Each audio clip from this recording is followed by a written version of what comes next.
कहानी 17 साल के जिमी की है, जो कि दिवाली की छुट्टियां मनाने अपनी मौसी के घर कोची जा रहा था।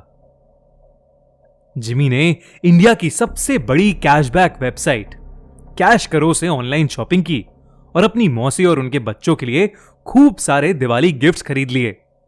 दिवाली गिफ्ट्स के साथ साथ जिमी को मिला ढेर सारा कैशबैक, जिसे उसने अपने बैंक अकाउंट में ट्रांसफर करके अपने लिए भी एक दिवाली गिफ्ट ले लिया। जिमी का परिवार उसकी मौसी के गांव में घुसा ही था कि जिमी को बहुत तेज प्यास लगी और उसके पापा ने साइड में एक दुकान पर गाड़ी रोक दी। वहां से थोड़ी ही दूर जिमी के पापा को कुछ लोगों की भीड़ दिखी। वो आसपास खड़े लोगों से पूछने लगे कि भीड़ क्यों लगी हुई है।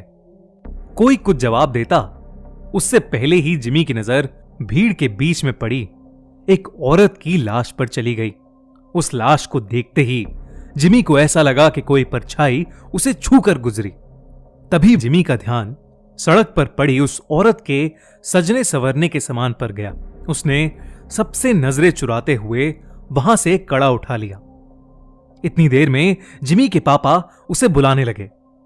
उसने जल्दी से वो कड़ा अपनी पॉकेट में रखा और वहां से चला गया। अपनी मौसी के घर पहुंचने के बाद जिमी सबसे थोड़ा अजीब अजीब सा बिहेव करने लगा।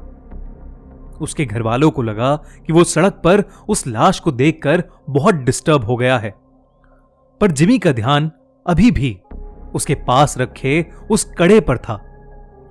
वो अपने कमरे में शीशे के सामने उस कड़े को पहन के देखता और मुस्कुराता रहता। एक दिन जब जिमी अपने कमरे में उस कड़े को पहने खड़ा था तो उसका मन किया कि वो पूरी तरह लड़की बन जाए। वो अपनी कजन रिचा के पास गया और उससे उसके सजने संवरने का सामान मांगने लगा। फिर जिमी अपनी मौसी के कमरे में गया और वहां से उनकी साड़ी और लिपस्टिक उठा के ले आया। वो तैयार हो ही रहा था कि जिमी के पापा उसके कमरे में आ गए। जिमी को देखते ही उसके पापा उसे खूब डांटने लगे। जिमी ने रोते हुए कहा कि वो लड़की बनना चाहता है। ये सुनकर उसके पापा बेहद गुस्से में आ गए और उसे बुरी तरह पीटने लगे और उसका कमरा बाहर से बंद करके चले गए। जिमी अपने कमरे में बैठकर जोर जोर से रोने लगा कि अचानक उसे दीवार पर एक लड़की की परछाई नजर आई। धीरे धीरे वो परछाई उसकी तरफ आने लगी। जिमी वो परछाई देखकर थोड़ा घबरा गया और कमरे का दरवाजा जोर जोर से पीटने लगा, पर किसी ने दरवाजा नहीं खोला। उसने मुड़कर देखा तो वहां कोई नहीं था। फिर उसके बेड के नीचे से एक अजीब सी आवाज आने लगी, मानो कोई जिमी को पुकार रहा हो। जिमी ने जैसे ही बेड के नीचे देखा, वहां उसी औरत की लाश पड़ी थी जो उस दिन जिमी को सड़क पर दिखी थी। वो दिखने में बहुत डरावनी लग रही थी। वो औरत उसकी तरफ रेंगते हुए आई और जिमी में समा गई। जिमी वहीं बेहोश हो गया। अगले दिन से जिमी अजीब तरह से बिहेव करने लगा। वो अपनी मौसी की साड़ी पहने रहता, लड़कियों की तरह सजता और संवरता और सबको बोलता कि अब से उसका नाम लक्ष्मी है। कभी एक पल वो जोर जोर से चिल्लाता और सारा घर सर पर उठा लेता, तो कभी वो एक कोने में दुबक कर बैठ जाता और डरा सा सहमा हुआ रोता रहता। एक दिन रोते रोते उसने अपनी मां से कहा कि वो लक्ष्मी है और उसे हर जगह शैतान नजर आते हैं जो उसे आकर मार देंगे। उसने कहा कि उन शैतानों के पैर उल्टे हैं, दांत खून से सने हुए हैं और लंबे लंबे नाखून हैं जिनसे वो उस पर हमला करना चाहते हैं।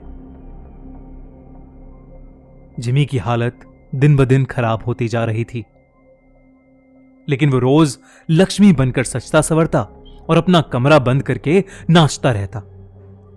उसके घर वाले समझ नहीं पा रहे थे कि उसके साथ क्या हुआ है और वो अपने आप को क्यों लक्ष्मी लक्ष्मी कहे जा रहा है।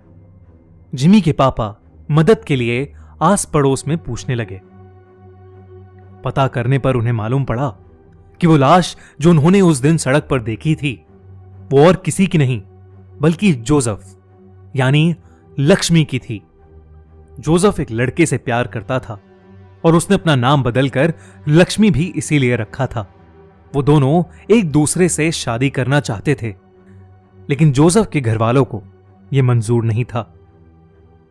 उनके लिए ऐसा करना एक बहुत बड़ा सिन यानी पाप था, और गांव में हो रही बदनामी की वजह से उन्होंने जोसेफ यानी लक्ष्मी को सबके सामने मौत के घाट उतार दिया।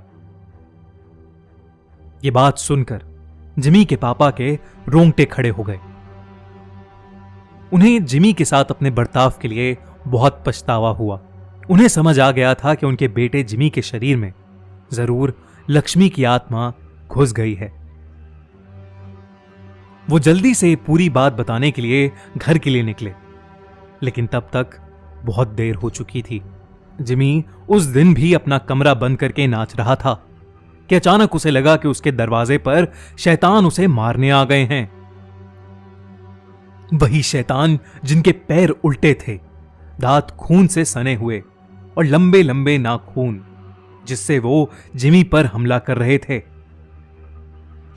जिमी घबराहट के मारे जोर जोर से चिल्लाने लगा। उसके बाकी घर वाले जब तक वो दरवाजा तोड़ के अंदर घुसे, जिमी का शरीर पूरी तरह से अकड़ चुका था। वो तुरंत उसे हॉस्पिटल लेकर भागे। डॉक्टर ने बहुत कोशिश की और वो किसी तरह जिंदा बच गया। जब जिमी के पापा ने सबको जोसेफ की कहानी बताई, तब सभी परिवार वालों को जोसेफ के लिए बहुत दुख हुआ। उन्होंने जोसेफ के लिए प्रे किया, और जब उन्हें जिमी के पास वो कड़ा मिला तो उन्होंने वो भी जोसेफ की कब्र के साथ गड़वा दिया।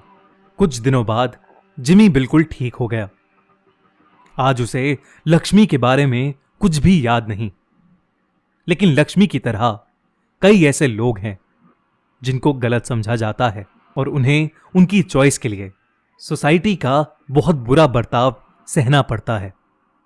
इनफैक्ट कई लड़कों को लड़कों से प्यार करने के लिए और कई लड़कियों को लड़कियों से प्यार करने के लिए हमारी सोसाइटी के पावरफुल लोग मार डालते हैं। ये कहानी भले ही एक काल्पनिक कहानी है, लेकिन इस कहानी में एक बहुत इंपॉर्टेंट मैसेज छुपा है। सबको प्यार करने का हक है और हम सभी को हर इंसान के प्यार की रिस्पेक्ट करनी चाहिए। अगर आप हमारी बात से सहमत हैं तो कमेंट्स में जरूर लिखिए।